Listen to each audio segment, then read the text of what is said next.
आजपासून राज्यातील काही जिल्ह्यांमध्ये मान्सूनपूर्व पावसाच्या सरी बरसणार आहेत. नमस्कार, मी किरण वाघमोडे. तुम्ही पाहतात हवामान अंदाज आणि बातम्या फेसबुक पेज, यूट्यूब चॅनल. आज 13 मे आणि सकाळचे साधारणतः 9:30 वाजलेत. पाहूयात येत्या 24 तासात राज्यातील हवामान कसं राहील. तर बंगालच्या उपसागराच्या या भागामध्ये तुम्ही पाहू शकता की अजूनही कमी दाबाचं क्षेत्र टिकून आहे. याची तीव्रता 48 तासात वाढण्याचा अंदाज आहे, पण हे खूप जास्त तीव्र सिस्टीम बनण्याची शक्यता नाहीये. आणि त्यामुळे जे काही या ठिकाणी बंगालच्या उपसागरात ढगांची दाटी वाढलेली आहे, तुम्ही ती पाहू शकता.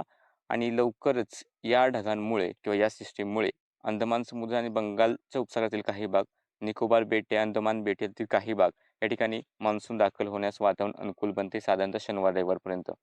दुसरी सिस्टीम पाहिली तर कमळाचा पट्टा राज्याच्या मध्य महाराष्ट्राच्या आसपासच्या भागातून इकडे दक्षिणेकडे विस्तारलेला आहे आणि याच्या आसपास आज पावसासाठी वातावरण अनुकूल आहे.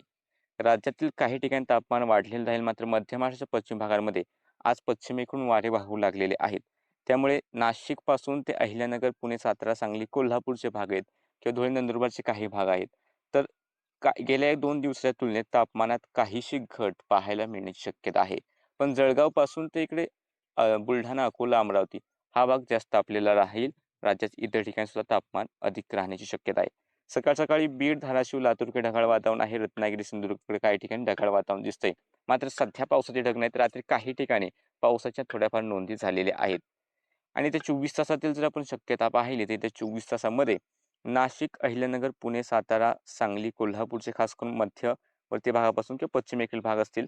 त्यानंतर सातारा, पुणेचे पूर्वेकडील भाग, अहिल्यानगरचे दक्षिण भाग, बीड, त्यानंतर परभणी, नांदेड, लातूर, धाराशिव, सोलापूर आणि कर्नाटकचे उत्तरेकडील जे काही थोडेफार जिल्हे आहेत ते, गोवा, सिंधुदुर्ग, रत्नागिरी, रायगड, ठाणे, पालघरचे घाटाच्या आसपासचे भाग. हा जो काही भाग आहे या ठिकाणी मेघगर्जनेसह सार्वत्रिक नाही, मात्र काही ठिकाणी मध्यम पावसाच्या सरी या पाहायला मिळतील. काही ठिकाणी जोरदार वादळी वारे सुद्धा राहतील. या व्यतिरिक्त राहिलेले जे भाग आहेत, मग तो विदर्भ असेल, उत्तर महाराष्ट्रातील भाग आहे, मराठवाड्याचे उत्तर भाग आहे.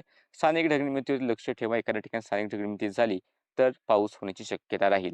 तर रायगड, रत्नागिरी, सिंधुदुर्गच्या किनारपट्टीच्या भागांकडे पूर्वेकडून किंवा इकडे ठाणे, पालघर, मुंबईकडे सुद्धा पूर्वेकडून जर ढगनिर्मिती झाली जास्त आणि ते थोडे पश्चिमेकडे सरकले तर थोडाफार पाऊस होऊ शकतो. अन्यथा याही ठिकाणी जास्त शक्यता नाहीये.